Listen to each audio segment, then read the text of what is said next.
रांची में आज झारखंड के परिप्रेक्ष्य में आर्थिक रूप से महिला सशक्तिकरण पर एक संगोष्ठी का आयोजन निजी बैंकेट हॉल में किया गया। संगोष्ठी में केंद्रीय वित्त मंत्री निर्मला सीतारमण के अलावा विशेष तौर पर प्रबुद्ध एवं महिलाओं की भागीदारी कार्यक्रम में देखी गई।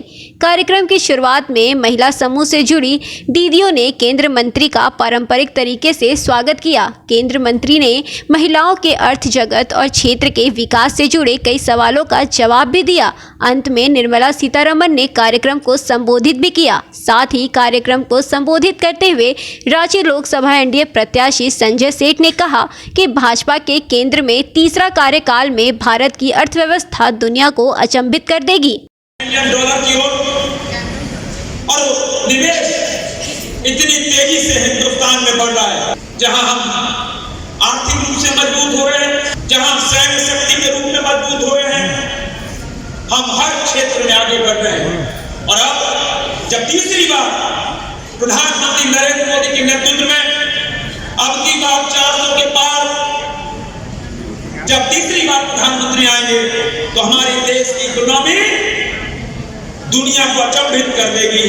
और दुनिया अचंभित भी है क्योंकि हमने प्रधानमंत्री नरेंद्र मोदी के नेतृत्व में जहां चंद्रयान हमारा चंद्रमा पे उतरा, दुनिया अचंभित है कि भारत के लोग दुनिया में चाहे मेडिकल का क्षेत्र हो, इंजीनियरिंग का क्षेत्र हो, नासा का क्षेत्र हो, हर जगह हमारे भैया बहन झंडे गाड़ रही है। आज इस मौके पर पुनः हमारी दीदी निर्मला सीतारमण जी का रांची की जनता की ओर से हार्दिक अभिनंदन, हार्दिक स्वागत, जोहार। जो एम्प्लॉयमेंट की डेटा है, आगे बताओ अरे यार ये क्या कर रहे हो, जो डेटा होना चाहिए वो नहीं मिलता। फॉर्मल सेक्टर में थोड़ा डेटा है, इनफॉर्मल सेक्टर में थोड़ा डेटा है, इसीलिए जो एनेक्डोटली सुनने में आ रहे वो लगातार उसको सामने करते हुए मैं सामने पिछले 12 महीने में क्या माननीय प्रधानमंत्री जी रोजगार मेला के द्वारा 10 लाख लोगों को उनका अपॉइंटमेंट चिट्ठी उनके हाथ में दिलाया नहीं है।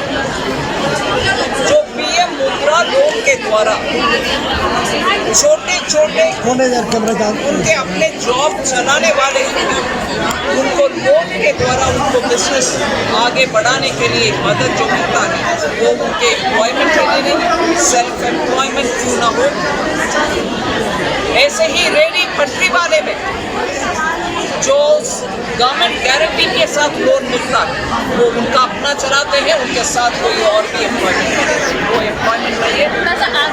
स्टार्टअप में आज 1 लाख से ज़्यादा स्टार्टअप रजिस्टर्ड है, उनको कुछ ना कुछ बैंक के व्यवस्था के द्वारा और सिडबी में फंड ऑफ फंड्स के द्वारा जो हेल्प हम कर रहे हैं वो स्टार्टअप चलाने वाले का भी वो खुद बैठ कर चला नहीं पाएंगे, उनके साथ कोई और का एम्प्लॉयमेंट नहीं होता है, वो एम्प्लॉयमेंट नहीं है क्या। और आज भारत देश सोलर एनर्जी में, सूर्य ऊर्जा में सबसे बड़ा कैपेसिटी बिल्ड करके सोलर पार्क हर जगह पर बना रहे हैं। उसको स्थापना करने वाले में एम्प्लॉयड लोग नहीं होते क्या।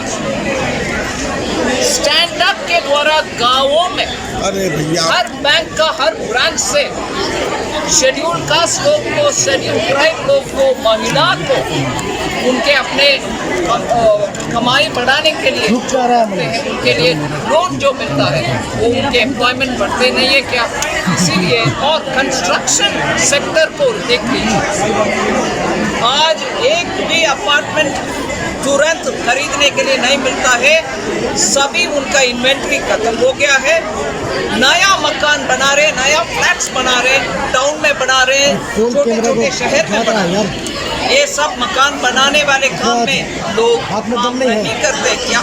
इसीलिए इसको थोड़ा डेटा आधारित जब तक नहीं हो झारखंड की सबसे माहौल है, झारखंड अरे धर्मांतरण का मुद्दा सबसे बड़ा है। झारखंड को मैं पिछड़ा नहीं मानता, एकदम अच्छा सा क्वालिटी के साथ क्षमता के साथ झारखंड के लोग पूरे भारत में और उनके कंट्रीब्यूशन एकदम बढ़िया कंट्रीब्यूशन। मैं चाहती हूँ केंद्र सरकार के साथ राज्य सरकार भी काम करके इधर अच्छा अपॉर्चुनिटीज मिले, जो कि युवा उनके अपने पेरेंट्स के साथ रहकर इधर ही उनके अपने बिजनेस चलाए, और इधर अगर अपॉर्चुनिटी अच्छा मिलता है तो पलायन भी नहीं होगा। यही मेरा सबसे बड़ा मुद्दा है।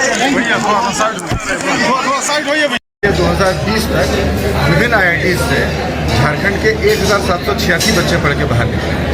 1786 बच्चे केवल IITs से पढ़ के निकले हैं। IIMs में झारखंड के बच्चे पढ़ के निकले हैं।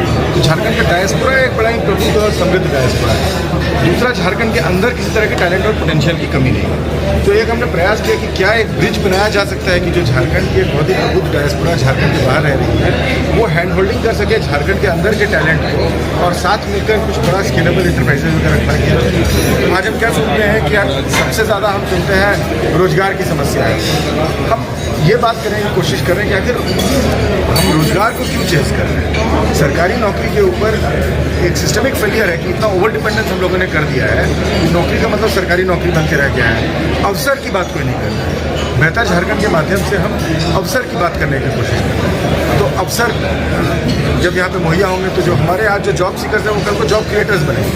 क्रिएशन ऑफ जॉब बहुत आसान होगा। उसके लिए अवसर क्रिएट करना होगा। झारखंड के अंदर जो है एंटरप्रेन्योर्स पैदा करना होगा। झारखंड के अंदर झारखंड के लड़कों को अवसर जो है चेज करना होगा। और एक झारखंड का जो डायस्पोरा जो ऑलरेडी बहुत समृद्ध है, बहुत सशक्त है, बहुत सक्सेसफुल है, वो उसको हैंड होल्ड कर सकता है। तो ये ब्रिज बनने की कोशिश हम जो है बेहतर झारखंड के अभी चुनाव के समय ही क्यों?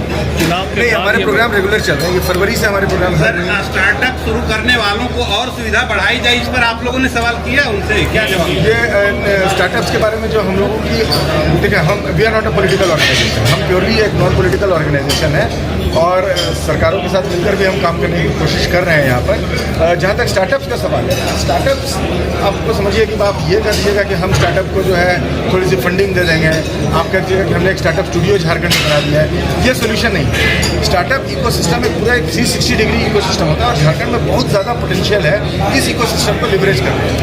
उस पोटेंशियल के लिए जो हम कोशिश कर रहे हैं कि अब झारखंड के बड़े सारे सेक्टर की ग्रोथ जॉकी है, झारखंड से निकली हुई कंपनी है, जमशेदपुर का लड़का है। वोकल इज लोकल जो है, लोकल इज वोकल जो है, उस पर कुछ प्रश्न आया, और हमारा झारखंड जो है वो खाली प्रधानमंत्री का ये नारा बन के रह गया है। नहीं, उस पर हमारे हम पॉलिटिकल बात यहाँ नहीं करेंगे, उस पर हमारे देखिए वोकल फॉर लोकल का जहाँ तक सवाल है, लोकल जो बेहतर झारखंड का एक मैंने आपको मेरा पॉइंट सुना होगा, इसमें हमने ट्राइबल कल्चरल कॉरिडोर की, तो एक बहुत ज़्यादा डिपेंडेंट, एक बहुत ज़्यादा एक डेवलपमेंट को एक ट्राइबल, क्योंकि झारखंड क्या है एक प्रीडोमिनेंटली ट्राइबल स्टेट। आप देखिए चैम्बर ऑफ कॉमर्स ने इस पर आपको चिंता